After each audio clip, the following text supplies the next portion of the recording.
Hello friends, welcome to Rajneet medical education. इस lecture में हम डिस्कस करेंगे polycystic kidney disease. So let's start the video. So PKD, polycystic kidney disease, very important topic. ये kidneys का disorder है। तो polycystic kidney disease, इसको PKD भी बोलते हैं। पॉलीसिस्टिक, इसका नेम क्या है? पॉली का मतलब है मैनी और सिस्टिक का मतलब है सिस्ट। सिस्ट क्या होते हैं? ये आप किडनीज देख रहे हैं यहाँ पर, ये क्या है? नॉर्मल किडनी है। और ये क्या है? पॉलीसिस्टिक किडनी डिसीज है। मतलब इस किडनी में बहुत सारे सिस्ट हो गए हैं, सिस्ट की डेवलपमेंट हो गई है, सिस्ट ग्रो हो गए हैं इस किडनी में। सो सिस्ट क्या होते हैं? ये आप देख रहे हो, ये क्या है? सैक्स जैसे होते हैं, सैक्स जिनमें पानी भरा होता है, फ्लूइड भरा होता है। तो इनको क्या बोलते हैं हम? Fluid filled sacs. और पोली मीन्स बहुत सारे, हंड्रेड्स में ये सिस्ट ग्रो हो जाते हैं किडनीज के ऊपर। तो इसको हम क्या बोलते हैं? Polycystic kidney disease. Means kidneys में क्या बन गए? बहुत सारे सिस्ट बन गए, जिसको हम पीकेडी भी बोलते हैं। नाउ ये क्या है? जेनेटिक डिसऑर्डर है। वेरी इंपॉर्टेंट कि ये ऐसा नहीं है कि अपने आप से ग्रो हो जाता है। इसमें क्या है? जेनेटिक डिसऑर्डर है। जेनेटिक मतलब कि जो जीन्स जो कि किडनीज के स्ट्रक्चर्स को बना रही हैं, उस जीन्स में चेंज आ जाना, म्यूटेशन हो जाना, दैट इज जेनेटिक कंडीशन। तो जेनेटिक कंडीशन क्यों है? क्योंकि जो किडनीज का स्ट्रक्चर, जो जीन्स जो किडनीज के स्ट्रक्चर के लिए रिस्पॉन्सिबल है, उसमें म्यूटेशन हो गई है, उसमें चेंज हो गया है, जिसकी वजह से ये सिस्ट बन रहे हैं और इनमें फ्लूइड फिल्ड हो रहा है। तो ये क्या है? जेनेटिक डिसऑर्डर है। मीन्स अगर ये पेरेंट्स को है तो ये नेक्स्ट जनरेशन में कैरी ऑन होगा, पास ऑन होगा। मतलब अगर पेरेंट्स में है तो बच्चों में भी ये कंडीशन देखने को मिल सकती है। तो इसलिए ये क्या है? इनहेरिटेड है, प्लस ये एक जेनेटिक डिसऑर्डर है in which there is a growth of numerous cyst, जिसमें क्या होते हैं? बहुत सारे सिस्ट बन जाते हैं। एंड सिस्ट क्या होते हैं? फ्लूइड फिल्ड सैक्स होते हैं in the kidneys that can enlarge the kidneys. अब जैसे देखो, यहाँ पर ये नॉर्मल किडनीज हैं। अब ये है नॉर्मल किडनी, लेकिन अगर यहाँ पर सैक्स बन जाते हैं, मीन सिस्ट बन जाते हैं जिसमें पानी भर रहा है, तो ये सिस्ट क्या है? ये विद टाइम धीरे धीरे ये क्या होता है? साइज में बड़े होते जाते हैं। साइज में बड़े होने के कारण इससे क्या होता है कि किडनीज बड़ी हो जाती है, किडनीज का साइज एनलार्ज हो जाता है, किडनीज का वेट इंक्रीज हो जाता है। तो ये क्या करते हैं? किडनीज को एनलार्ज करते हैं। किडनीज को साइज का बड़े होने के साथ साथ ये जो सिस्ट हैं, ये क्या कर रहे हैं? ये जो किडनीज के जो टिश्यूज है, स्ट्रक्चर है, उस पर प्रेशर डाल रहे हैं, उनको कंप्रेस कर रहे हैं। उनको कंप्रेस करने से क्या होता है? जो किडनीज के जो स्ट्रक्चर्स हैं वो प्रॉपर्ली फंक्शन नहीं कर पाते। प्रॉपर्ली फंक्शन नहीं कर पाते तो किडनीज का जो फंक्शन है वो डिस्टर्ब हो जाता है, जिससे इवेंचुअली क्या होता है कि अगर इसको कंट्रोल नहीं किया गया, पोटेंशियली क्या होगा कि अगर इसका ट्रीटमेंट नहीं दिया गया, इसकी ग्रोथ को स्लो नहीं किया गया, तो लास्ट में क्या हो जाएगा? किडनी का फेलियर हो जाएगा। तो किडनीज अपने फंक्शन परफॉर्म करने में अनेबल रहेगी एट द एंड। तो सिस्ट इसमें किडनीज में बहुत सारे बन जाते हैं। इसका कोई क्योर नहीं है। ये नहीं कि किडनीज को दोबारा नॉर्मल किया जा सकता है। सिस्ट की ग्रोथ को स्लो किया जा सकता है क्योंकि ये जेनेटिक कंडीशन है। तो जेनेटिक कंडीशन तो जो बन गए वो बन गए, लेकिन इसकी जो ग्रोथ है उसको स्लो किया जा सकता है ट्रीटमेंट के साथ। लेकिन इसको दोबारा से, ये रिवर्सिबल नहीं है, ये इरिवर्सिबल है। तो धीरे धीरे इसकी ग्रोथ को अगर स्लो करेंगे तो जो किडनी फेलियर है वो क्या हम स्लो कर सकते हैं, वो हम उसको कंट्रोल कर सकते हैं। बट एट दी एंड इसमें क्या होता है कि किडनीज फेल हो जाती हैं, जिसके लिए डायलिसिस और किडनी ट्रांसप्लांट जो इसका डेफिनेटिव ट्रीटमेंट रहता है। नाउ इसके टू टाइप्स होते हैं, types of PKD, polycystic kidney disease. एक होता है autosomal dominant polycystic kidney disease. Autosomal dominant बोलते हैं या फिर इसको, या फिर हम इसको क्या बोलते हैं? एडल्ट पीकेडी बोलते हैं, एडल्ट पॉलीसिस्टिक किडनी डिसीज। तो आप ये स्क्रीनशॉट ले सकते हैं इसका। नाउ ऑटोसोमल डोमिनेंट का क्या मतलब है? ऑटोसोमल सबसे पहले क्या होता है? ऑटोसोमल वो क्रोमोसोम्स होते हैं। तो हमारी बॉडी में टोटल कितने क्रोमोसोम्स हैं? 23 पेयर्स ऑफ क्रोमोसोम्स हैं। तो जोड़े में मीन्स पेयर में प्रेजेंट है 23 क्रोमोसोम्स और टोटल कितने हैं? 46। इसमें से जो 22 क्रोमोसोम्स है वो ऑटोसोमल क्रोमोसोम्स है, और जो एक पेयर है 23rd पेयर वो क्या है? सेक्स क्रोमोसोम, जिसको हम एलोसोम क्रोमोसोम भी बोलते हैं। एलोसोम या फिर सेक्स क्रोमोसोम किसी पर्सन का जेंडर बताता है कि वो उसमें एक्स है वाई है, उसके बेसिस पर वो बताएगा कि वो फीमेल है या मेल है, जबकि जो ऑटोसोमल क्रोमोसोम है वो बाकी चीज़ों को कंट्रोल करते हैं। तो ये जीन्स में जो चेंज आया वो कौन सी जीन्स में आया है? ऑटोसोमल क्रोमोसोम में आया है। और ये ऑटोसोमल क्या है? ये टाइप डोमिनेंट है, autosomal dominant polycystic kidney disease. अब ऑटोसोमल डोमिनेंट का मतलब है, डोमिनेंट मतलब अगर एक भी जीन एक भी पेरेंट में प्रेजेंट है तो बच्चों में उसके आने के चांसेस हैं। तो अगर एक भी जीन प्रेजेंट है जिसमें चेंज है तो वो कंडीशन दिखाई देगी, वो कंडीशन अराइज होगी। दूसरा इसका टाइप क्या है? ऑटोसोमल। और इसको क्या कहते हैं? डोमिनेंट वाले टाइप को एडल्ट पीकेडी कहते हैं। एडल्ट इसलिए क्योंकि इसके जो साइन एंड सिम्टम्स है वो एडल्टहुड में दिखाई देते हैं। दूसरा कौन सा है? Autosomal recessive polycystic kidney disease. ये भी ऑटोसोमल क्रोमोसोम में ही चेंज है जीन्स में, लेकिन ये रिसेसिव है। रिसेसिव का मतलब कि 2 कॉपी जीन्स की होगी तभी जो चाइल्ड है वो अफेक्टिव होगा। रिसेसिव का मतलब है कि दोनों पेरेंट्स में एक जीन होना चाहिए, दोनों पेरेंट्स में जो जीन्स है उसका चेंज होना चाहिए, तभी बच्चे में आगे जब वो दोनों जीन्स आएंगी तो वो कंडीशन अराइज होगी।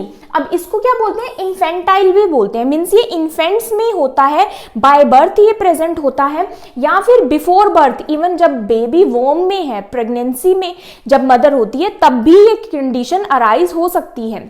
तो इसलिए इसको इन्फेंटाइल कहते हैं। ये ज्यादा कॉमन है, ये रेयर है। इस स्लाइड पर हम दोबारा आएंगे। सबसे पहले हम एक क्रॉस देख लेते हैं जिससे आपको डोमिनेंट और रिसेसिव और क्लियर हो जाएगा। सबसे पहले हम ऑटोसोमल डोमिनेंट की बात करते हैं। Autosomal dominant polycystic kidney disease, ADPKD, और इधर क्या है? Autosomal recessive polycystic kidney disease.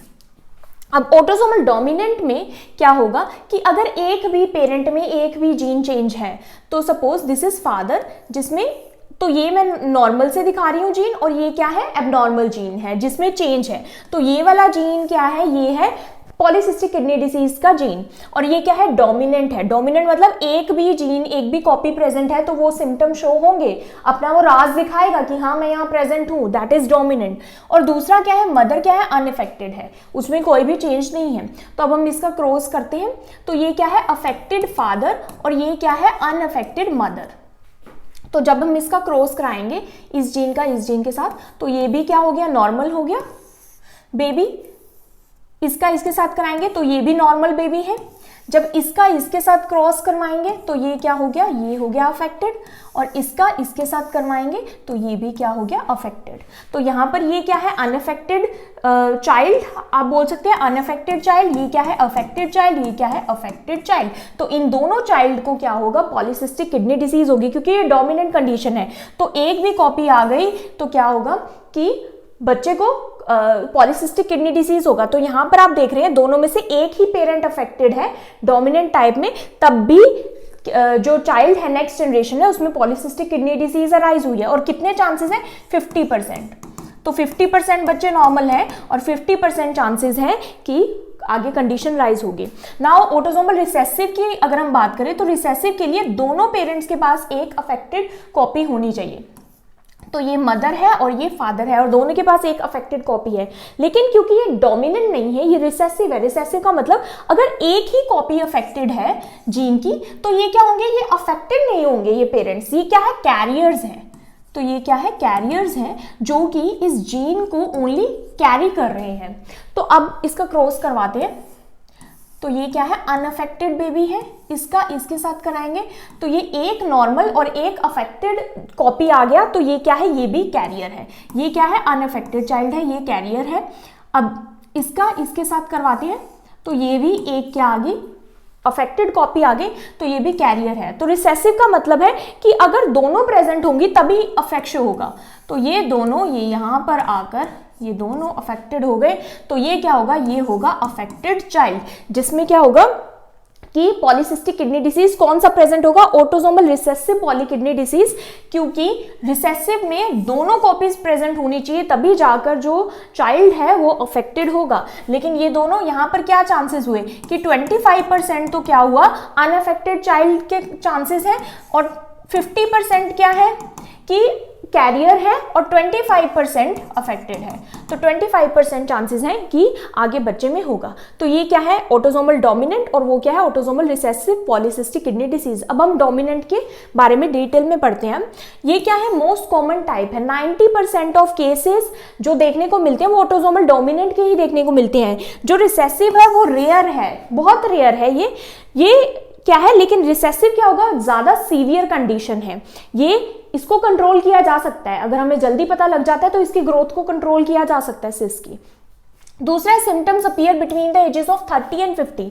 अब इसको एडल्ट पीकेडी इसलिए कहते हैं क्योंकि ये एडल्ट में जाके दिखाई देता है। इसके जो साइन एंड सिम्टम्स है एडल्टहुड में दिखाई देंगे, कब, 30 और 50 के बीच में। दूसरा, only one parent need to have the gene to pass it on. यहाँ पर हमने क्रॉस में क्या दिखाया था कि ओनली एक ही जीन काफी है, एक ही पेरेंट में आगे बच्चों में दिखाई देने के लिए, तो ये डोमिनेंट कंडीशन है। Each child has 50% chances of getting the disease. अब ईच चाइल्ड में क्या है, 50% चांसेस है कि आगे बच्चे में प्रेजेंट हो, तो 50-50 है, नहीं भी हो सकता, हो भी सकता है। दूसरा है सब टाइप्स। इसके अब दो टाइप होते हैं डोमिनेंट कंडीशन के, एक है PKD1, दूसरा है PKD2। अब ये PKD1 और PKD2 क्या है, ये जीन्स हैं कि PKD1 में भी जीन्स में चेंज आ सकता है, PKD2 जीन में भी चेंज आ सकता है। अब ये जीन्स क्या कर रही है, ये जीन्स किडनीज के स्ट्रक्चर्स को, किडनी के टिब्यूल्स को कंट्रोल कर रही हैं, ये उसके स्ट्रक्चर्स बनाती है किडनीज के।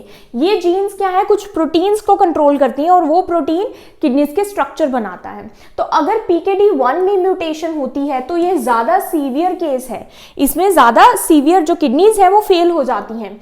इसका जो ऑनसेट है ये जल्दी दिखाई दे जाता है, अर्लियर ऑनसेट।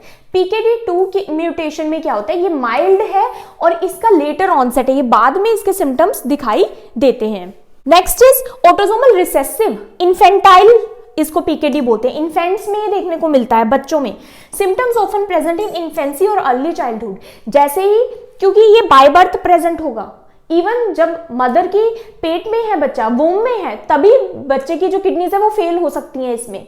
तो ये क्या है, इन्फेंटाइल इसको इसलिए बोलते हैं कि बाय बर्थ या फिर शॉर्टली आफ्टर बर्थ या फिर इवन बिफोर बर्थ, जब मदर प्रेग्नेंट है तो प्रेगनेंसी में, वूम में ही बेबी को ये कंडीशन हो सकती है, वूम में ही बेबी की जो किडनीज हैं वो फेल हो सकती हैं।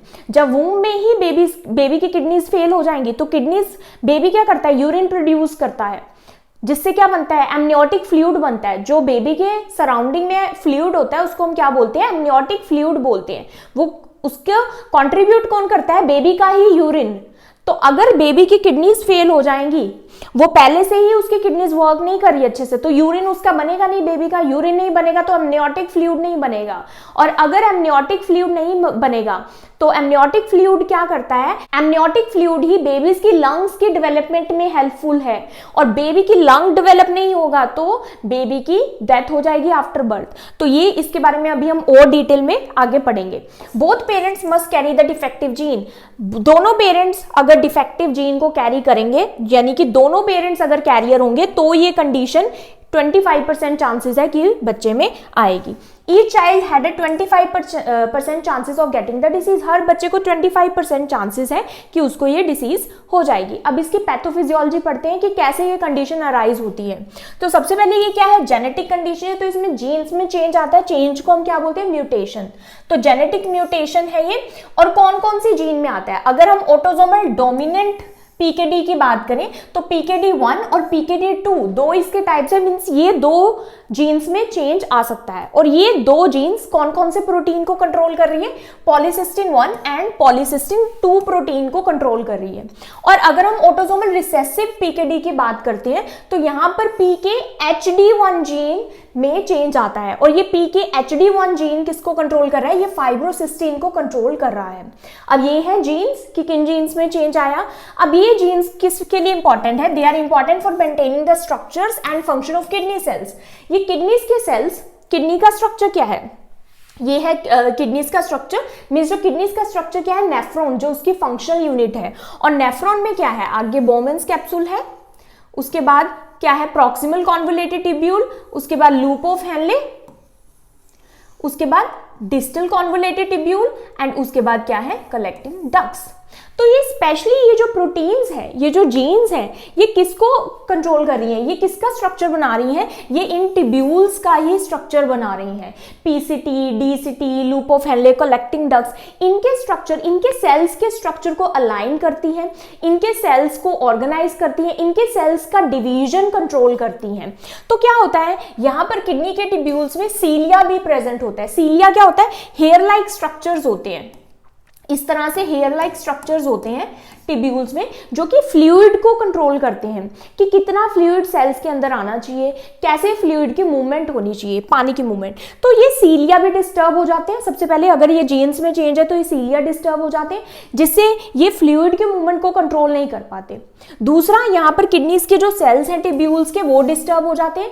किडनी के जो टिब्यूल्स के जो सेल्स हैं वो डिस्टर्ब होने से क्या होता है कि वो सेल्स जो हैं उनकी डिवीजन कंट्रोल में नहीं रहती, वो कैसे ऑर्गेनाइज होंगे, कैसे डिवाइड होंगे, वो कंट्रोल में नहीं रहता। तो वो जो सेल्स हैं वो ओवरली डिवाइड होना स्टार्ट हो जाते हैं।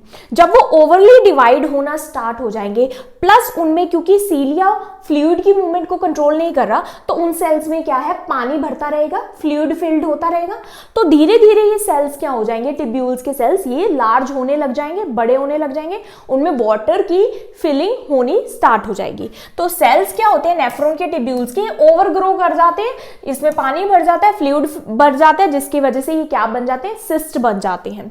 सिस्ट क्या है, साइज और नंबर में धीरे धीरे विद टाइम ये बढ़ते जाते हैं। जब ये बढ़ेंगे तो यहां पर सपोज किडनीज में, टिब्यूल्स में एक सिस्ट बन गया, धीरे धीरे ये सिस्ट बढ़ता जाएगा, बढ़ते जाएंगे ये सिस्ट। जब ये सिस्ट बढ़ते जाएंगे तो जो साथ वाले, जो नेबर वाले, पड़ोसी जो नेफ्रॉन हैं, साथ में यहाँ पर ये जो नेफ्रॉन्स हैं, इनको भी कंप्रेस करेंगे, इन पर भी प्रेशर डालेंगे, जिससे वहां की जो ब्लड वेसल्स हैं वो कंप्रेस होंगी। जब वहां की ब्लड वेसल्स कंप्रेस होंगी तो वहां के जो टिश्यूज हैं किडनीज के अंदर, जो दूसरे नेफ्रॉन है, उसको भी ऑक्सीजन नहीं मिलेगी। जब उनको ऑक्सीजन नहीं मिलेगी तो धीरे धीरे वो भी मरने स्टार्ट हो जाएंगे, टिश्यू की डेथ होना स्टार्ट हो जाएगी, वो भी फंक्शन नहीं कर पाएंगे, फिल्टरिंग नहीं कर पाएंगे वेस्ट की। दूसरा क्या होगा यहां पर, जब ऐसा होता है कि किडनीज के जो टिश्यूज हैं, जब उनको ऑक्सीजन नहीं मिलती, तो क्या होता है, जब उनको ऑक्सीजन नहीं मिलती तो एक सिस्टम एक्टिवेट हो जाता है। उस सिस्टम को हम क्या बोलते हैं, रास, रेनिन एंजियोटेंसिन एल्डोस्टेरोन सिस्टम, जो कि किडनीज कब एक्टिवेट करती हैं, जब उसके टिश्यूज को ऑक्सीजन नहीं मिलती, प्रॉपर परफ्यूजन नहीं मिलती। परफ्यूजन और ऑक्सीजन क्यों नहीं मिल रही, क्योंकि सिस्ट ब्लड वेसल्स पे प्रेशर डाल रहे हैं, जिससे प्रॉपर ब्लड सप्लाई टिश्यूज को नहीं मिल रही। और ये जो रास है ये क्या करता है, ये ब्लड प्रेशर को इंक्रीज करता है, हाइपरटेंशन कोज करता है, फ्लूइड की रिटेंशन करता है, बॉडी में पानी की रिटेंशन करता है, एडिमा कॉज करता है।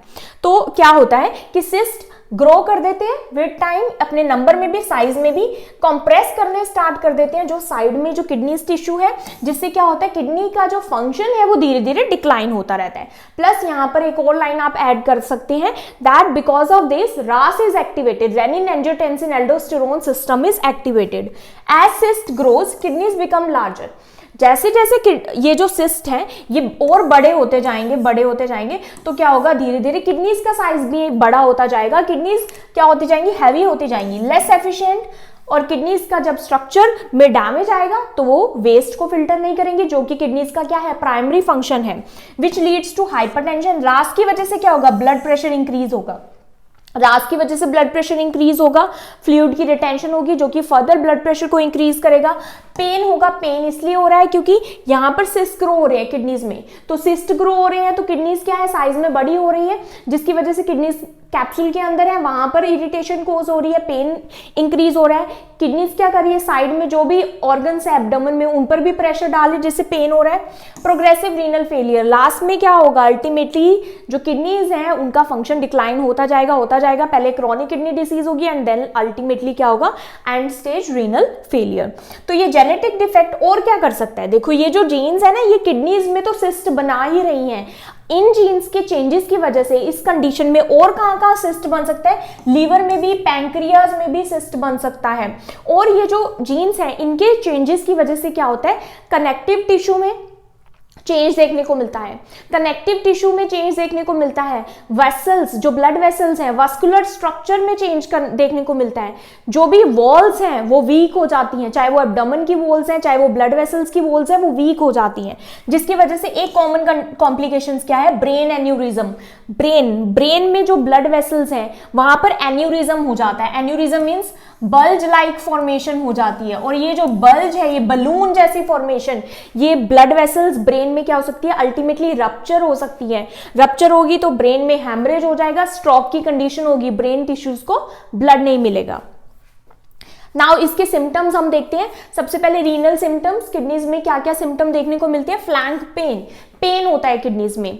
पेन क्यों होता है, ड्यू टू सिस्ट एनलार्जमेंट और रप्चर। कई बार क्या होता है, सिस्ट जब रप्चर भी हो जाता है तो भी ब्लीडिंग होती है, ब्लीडिंग होगी तो यूरिन में भी ब्लड देखने को मिलेगा, प्लस साथ में इससे पेन भी होता है। सिस्ट एनलार्ज हो रहा है, किडनीज का साइज एनलार्ज हो रहा है, तो फ्लैंक पेन, साइड्स में बैक पे पेन होगा। ये पेन आप भी ऑनगोइंग भी हो सकता है, it comes and go as well, मतलब आता है पेन फिर रुक जाता है, धीरे हो जाता है, देन दोबारा तेज हो जाता है, तो इस तरह का पेन होता है।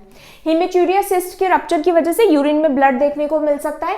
रिकरेंट यूटीआई, बार बार यूरिनरी ट्रैक्ट इन्फेक्शन हो सकता है। यूरिनरी ट्रैक्ट इन्फेक्शन क्यों हो रहा है कि मैंने यहां पर बताया था कि ये जो सिस्ट हैं ये ग्रो होते हैं और स्ट्रक्चर्स को कंप्रेस करते हैं, उन पर प्रेशर डालते हैं। तो जैसे अगर टिब्यूल में कोई सिस्ट है तो वो कलेक्टिंग डक्ट्स जो स्ट्रक्चर है उस पर भी प्रेशर डालेगा।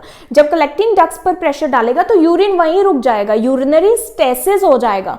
इसको हम क्या बोलते हैं, यूरिनरी स्टेसिस। स्टेसिस मतलब रुक जाना। तो यूरिनरी स्टेसिस की वजह से क्या होता है, वहां पर रिकरेंट बार बार यूटीआई इन्फेक्शन हो सकता है। यूरिनरी स्टेसिस की वजह से वहां पर किडनी स्टोन्स की फॉर्मेशन हो सकती है। जब यूरिन कहीं रुक जाता है तो वहां पर स्टोन्स की फॉर्मेशन इजीली हो सकती है। उसके बाद हाइपरटेंशन क्यों हो रहा है, क्योंकि जो सिस्ट है वो रीनल वेसल्स, जो ब्लड वेसल्स है वहां पर उसको कंप्रेस कर रहा है, जिसकी वजह से क्या हो रहा है, ब्लड सप्लाई जब कम मिलेगी किडनी टिश्यूज को, अपने आप से रेनिन रिलीज होगा, एल्डोस्टेरोन एंजियोटेंसिन सिस्टम एक्टिवेट हो जाएगा, जिसकी वजह से हाइपरटेंशन हो रही है। तो बहुत इंपॉर्टेंट है दो चीजें इसमें, हाइपरटेंशन जो कि पॉलीसिस्टिक किडनी डिसीज में होता है, दूसरा प्रोग्रेसिव किडनी फेलियर। धीरे धीरे क्या होगा, किडनीज का फंक्शन बिल्कुल लॉस होता जाएगा, जिससे किडनी फेलियर हो जाएगी। तो दो चीजें आपको बिल्कुल ध्यान में रखनी है, एक इसकी वजह से ब्लड प्रेशर हाई हो रहा है, दूसरा प्रोग्रेसिव किडनी फेलियर इसमें होता है। अब एक्सटर्नल सिम्टम्स क्या होंगे, मैंने आपको बताया था कि लीवर में सिस्ट हो सकते हैं, ये ज्यादा कॉमन किसमें है, ऑटोसोमल डोमिनेंट टाइप में कॉमन है। कार्डियोवास्कुलर सिम्टम्स आएंगे, मिट्रल वॉल प्रोलैप्स और एन्यूरिज्म। जो मिट्रल वॉल प्रोलैप्स है ये और एन्यूरिज्म क्यों, क्योंकि कनेक्टिव टिश्यू डिसऑर्डर भी इसमें देखने को मिल रहा है, प्लस जो ब्लड वेसल्स की जो वॉल्स हैं वो जीन्स की म्यूटेशन कारण वीक हो रही हैं, प्लस एन्यूरिज्म और किसमें क्यों देखने को मिल रहा है, क्योंकि ब्लड प्रेशर भी हाई हो रहा है। जब ब्लड प्रेशर और हाई होगा तो जो ब्रेन में जो ब्लड वेसल्स हैं उसके रप्चर होने के और चांसेस हो जाते हैं। दूसरा हर्नियाज एंड डायवर्टिकुलोसिस, हर्निया हो सकता है, जो एब्डोमिनल स्ट्रक्चर है वहां पर हर्निया हो सकता है। डायवर्टिकुलोसिस जो कोलोन है, इंटेस्टाइन है, वहां पर भी पाउच की फॉर्मेशन हो सकती है, बल्ज हो सकती है वो। तो ये सभी क्यों हो रहा है, हर्नियाज एंड डायवर्टिकुलोसिस। एक तो कनेक्टिव टिश्यू में जो वॉल्स हैं, वॉल्स में एबनॉर्मेलिटी देखने को मिली है, वॉल्स वीक हो गई इसलिए हर्निया और डायवर्टिकुलोसिस हो रहा है, प्लस किडनीज का साइज भी एनलार्ज हो रहा है। जब किडनीज का साइज बढ़ेगा तो एब्डोमिनल प्रेशर बढ़ेगा, एब्डोमेन में प्रेशर बढ़ेगा तो एब्डोमिनल ऑर्गन्स क्या होंगे, अपनी जगह से बाहर निकलना स्टार्ट होंगे, जिसकी वजह से हर्निया और डायवर्टिकुलोसिस होगा। नाउ हम देखेंगे ऑटोसोमल रिसेसिव टाइप के सिम्टम्स। रिसेसिव मैंने आपको बताया था ये बाय बर्थ ही प्रेजेंट होगा, तो इसमें क्या होगा, सीवियर किडनी डिसफंक्शन होगा, बर्थ पे ही प्रेजेंट होगा। अब बर्थ पर प्रेजेंट होगा तो मैंने आपको बताया था कि जो फीटस है उसका अगर किडनीज ही खराब है तो किडनीज क्या प्रोड्यूस करती है, यूरिन, फिल्टरिंग होता है, वेस्ट फ्लूइड निकलता है बाहर तो यूरिन प्रोड्यूस होता है। लेकिन अगर किडनीज खराब है तो बेबी का यूरिन प्रोड्यूस नहीं होगा, तो यूरिन प्रोड्यूस नहीं होगा बेबी का तो क्या होगा कि एमनियोटिक फ्लूइड नहीं बनेगा, जो फ्लूइड उसके सराउंडिंग होता है, एमनियोटिक फ्लूइड नहीं बनेगा। तो एमनियोटिक फ्लूइड कौन सी कंडीशन हो जाएगी, एमनियोटिक फ्लूइड नहीं बन रहा, सीवियरली लो एमनियोटिक फ्लूइड, इस कंडीशन को हम क्या बोलते हैं, ओलिगोहाइड्रोमिनोस। ओलिगोहाइड्रोमिनोस मींस एमनियोटिक फ्लूइड नहीं बन रहा। क्यों नहीं बन रहा, क्योंकि जो बेबी है जब वो वूम में है, मदर के वूम में है, तब वो उसका यूरिन प्रोड्यूस नहीं हो रहा। जब यूरिन प्रोड्यूस नहीं होगा तो एमनियोटिक फ्लूइड नहीं बनेगा। एमनियोटिक फ्लूइड किसके लिए जरूरी है? बेबी की लंग की डेवलपमेंट, फीटल लंग डेवलपमेंट के लिए जरूरी है। तो अगर ये नहीं बनेगा तो बेबी के लंग डेवलप नहीं होंगे, स्मॉल लंग होंगे, जिसको हम क्या बोलते हैं? Lung hypoplasia. तो लंग हाइपोप्लेजिया की कंडीशन बेबी में आती है। तो ये क्या है? पल्मोनरी हाइपोप्लेजिया, जिससे क्या होता है? Respiratory failure. तो सून आफ्टर बर्थ बेबी का क्या हो जाएगा? डेथ हो जाएगा। इसमें क्यों हो रहा है? कोज क्या है कि रेस्पिरेटरी फेलियर हो गया है एमनियोटिक फ्लूइड ना बनने की वजह से। दूसरी चीज इसमें क्या होती है? That is Potter sequence. Potter sequence क्या है? पॉटर सीक्वेंस एक ग्रुप ऑफ सिम्टम्स है जो कि इन बच्चों में दिखाई देते हैं, जो कि ऑटोसोमल रिसेसिव पीकेडी के टाइप है। वैसे ही बहुत रेयर कंडीशन है। तो इस कंडीशन में क्या होता है कि जब एमनियोटिक फ्लूइड नहीं होगा, तो ये बेबी है, इसके आसपास क्या होता है? एमनियोटिक फ्लूइड होता है। जब एमनियोटिक फ्लूइड नहीं होगा तो जो यूट्राइन वॉल्स हैं, यूट्रस की जो वॉल्स हैं, वो क्या करती हैं?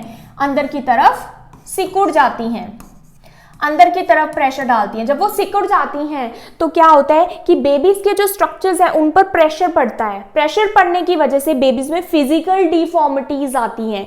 फिजिकल डिफॉर्मिटीज क्या आएंगी? लो सेट ईयर्स, जो ईयर है वो लो होंगे। नोज कैसा होगा? फ्लैट नोज होगा। और उसमें क्या होगा? लिम्ब डिफॉर्मिटी, ये जो फीट है ये अलग टाइप के होंगे, लिम्ब डिफॉर्मिटीज होंगी। तो ये सभी, इन सभी को क्या बोलते हैं? Potter sequence. ये जो सिम्टम्स दिखाई दे रहे हैं इसको पॉटर सीक्वेंस बोलते हैं, जो कि फिजिकल डिफॉर्मिटी हुई है। किस वजह से हुई है?